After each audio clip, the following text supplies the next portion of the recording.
Listening 9, reading 8.58, speaking 7.5. Alas, there is one thing that is not helping you to achieve your dream target, and that is writing. You just get stuck in 6 or 6.5 in IELTS writing. But don't you worry, because I am there to help you out in cracking your IELTS exam. Hello and welcome to my channel. My name is Harpreet and I'll be there to help you to score 7 plus in IELTS writing.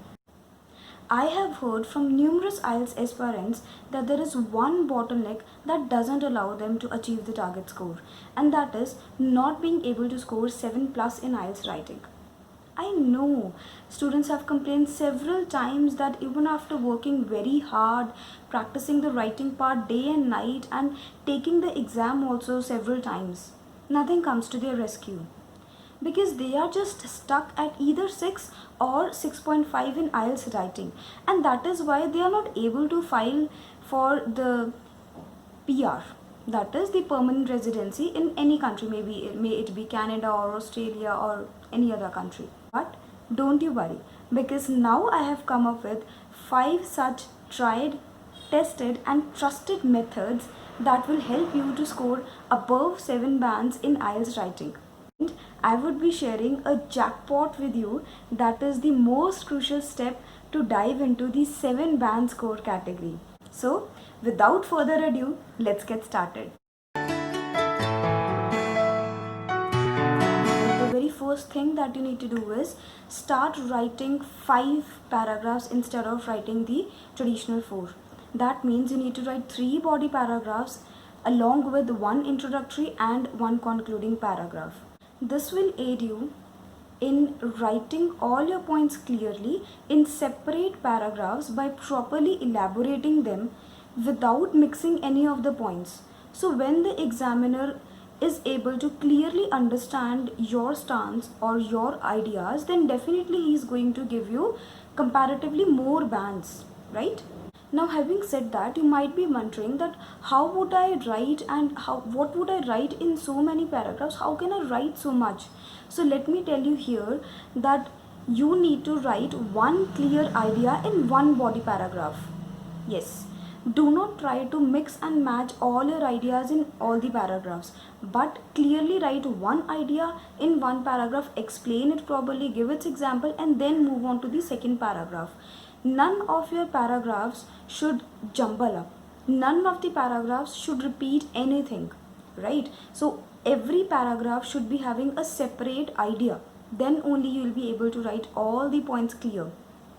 I would also be making a separate video where I'll be telling you that how to write a proper body paragraph so that each of the paragraph is different from the above or the below one and none of the ideas are getting mixed. Next very important thing that I want to share with you is that please do not write any personal pronouns in any of the body paragraphs. That means do not use the language as I, we, you, our, my, mine, in my opinion. No. The body paragraphs have to be written in third person view.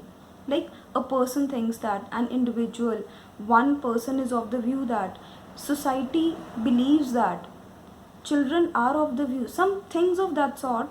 That means the third person view, not the first person view. If you do not know what is a first person, second person or third person, do let me know. I'll make a new video on that as well. Now you might be wondering that where would I write my opinion?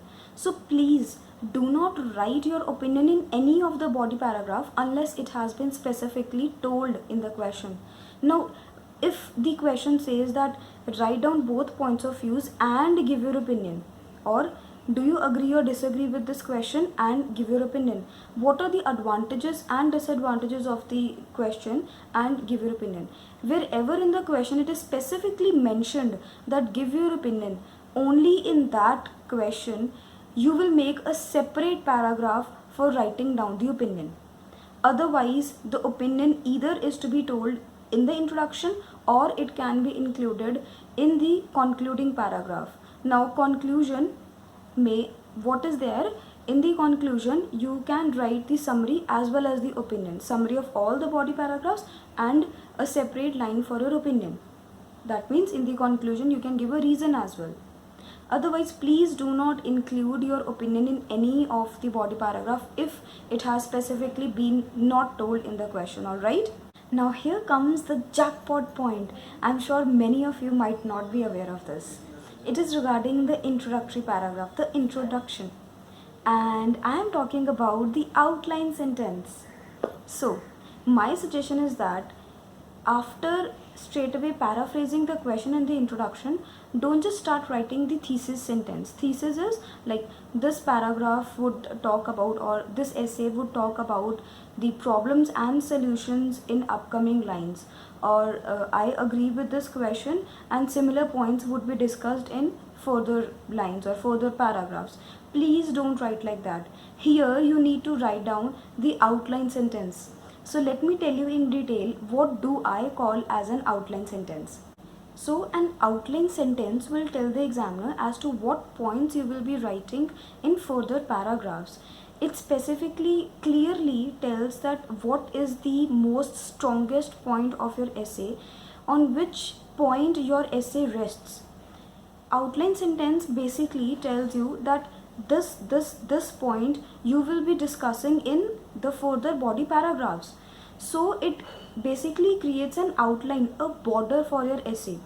It is very important to write down the outline sentence as much as you feel that paraphrasing the question or writing down the thesis statement for telling the type of the question is important. So please do not skip it.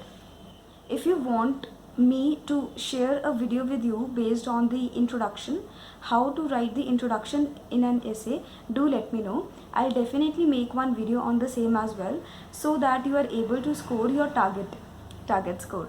Because as it is called, first impression is the last impression. So writing introduction is very important.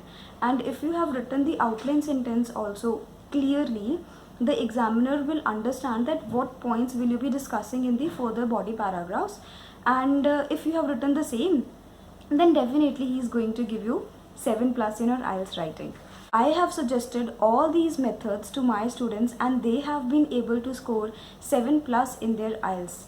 I hope you also get benefited from these and are able to achieve your dream score. Do let me know in the comment section if you have any doubts regarding any of the topic. I'll be more than happy to answer all your queries. If you have liked the video, do give it a big thumbs up so that I can get to know that I need to make such more videos to help you to achieve your target score. And share this with your friends and do subscribe. Thank you so much. Signing off, Harpreet.